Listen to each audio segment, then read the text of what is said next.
Jadi kalau saya bisa flashback di tahun 2011 gitu ya, kondisi saya adalah saya kena nih asam lambung atau istilahnya kalau kedokteran disebut GERD gitu ya.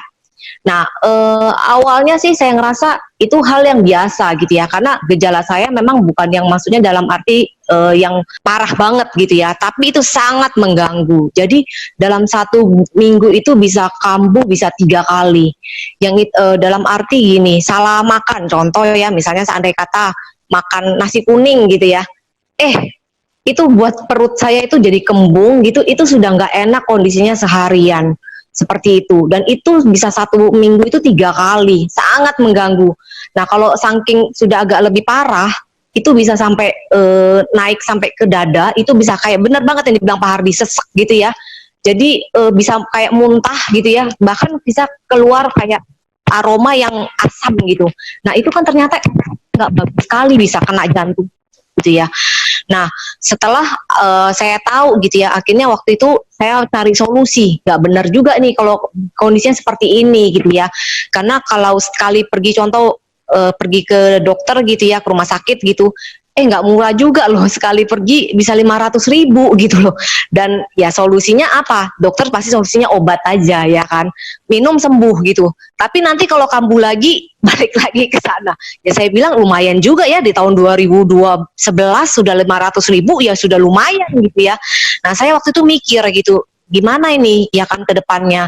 Saya pikir kondisinya kok bukannya tambah baik gitu ya, tambah kok, maksudnya dalam arti lebih, malah suami saya sering komplain. Mohon maaf karena saya nggak bisa lewat bawah gitu ya untuk buang angin gitu ya. Saya selalu sendawa.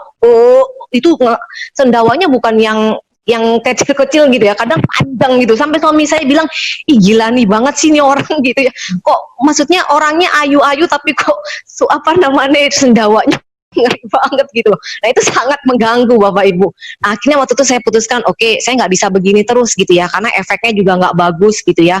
Akhirnya saya waktu itu diskusi, oke, kami putuskan ke Malaysia gitu. Dan di Malaysia ya sama, ya dikasih obat, dan dokter itu bisa dibilang gini, kasih ada tantangan makanan, pola makan. Memang salah satu juga kita juga harus jaga pola makan gitu ya. Nah yang nggak boleh apa? Yang dibilang kol nggak boleh, coklat nggak boleh, makan pedas-pedas nggak boleh, terus minum kopi nggak boleh. Pokoknya yang makanan yang saya bilang enak-enak nggak boleh, padahal itu kesukaan saya gitu. Sangat mengganggu seperti itu ya kan. Nah saya pikir ya udah deh, saya beli obatnya gitu ya, saya ikutin. Tapi ya begitu terus, setiap kali saya minum sembuh. Tapi kalau nggak minum kambuh lagi gitu. Waduh, saya pikir wah ini biaya juga nggak murah kalau bolak-balik ke sana terus seperti itu ya kan. Nah akhirnya waktu itu saya diperkenalkan ya kan dengan Alpha Meta yang ini.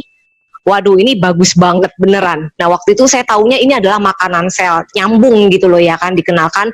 Dan waktu itu saya tanpa panjang lebar saya putuskan, oke, saya coba gitu ya kan. Nah saya ikutin selama 3 bulan.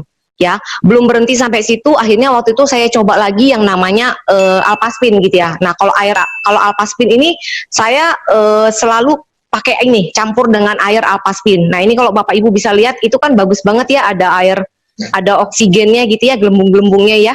Nah, itu bagus sekali seperti itu ya kan. Jadi dicampur Alpha Meta sama air Alpaspin ini jadi super Alpha Meta. Nah, kemudian kalau malamnya, memang saya maksudnya mikir juga gitu loh, investasi diri kita adalah memang investasi yang mahal juga ya kan, intinya saya harus sehat seperti itu ya kan. Nah, saya juga kalau malam ya ini disenterin di perut saya seperti itu.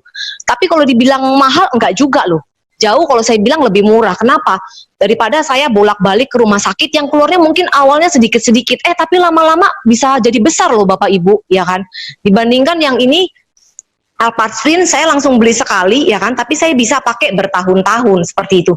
Jadi puji Tuhan banget dari tahun 2011 sampai sekarang ya kan, kondisinya adalah tidak pernah kambuh ya kan. Adapun mungkin kambuh setahun sekali, itu sudah jauh banget frekuensinya ya kan. Karena kenapa ya, aku mungkin makannya waktu itu lagi ngawur atau misalnya lagi stres gimana ya kan, seperti itu. Tapi sangat-sangat membantu saya. Dari segi kesehatan saya, dari faktor keuangan saya jauh lebih hemat Bapak Ibu. So, ini sharing saya, semoga bermanfaat. Mungkin ada yang keluhan seperti saya, ya kan, bisa menerapkan terapi secara lebih alami. Oke, itu saja sharing saya Pak Hardi. Thank you.